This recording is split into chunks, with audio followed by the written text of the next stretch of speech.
First time நம்ம குழந்தைங்களோட ஃப்ளைட்டில் போக போகிறோம். அவங்களோட எக்ஸ்பீரியன்ஸ் எப்படி இருக்குது, அவங்க எப்படிலாம் பண்ணுறாங்கன்றது அங்கே போய் பார்க்கலாமா? வாங்க போகலாம். இப்போ டான்ஸ் வேறு. ஓகே ஓகே போட்டேன். முன்னால நான் வரேன், பின்னால நீ வர, எல்லாமே கூடி வர எனக்கு உன்னை பிடிக்குது.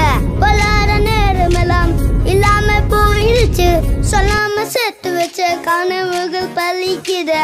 முன்னால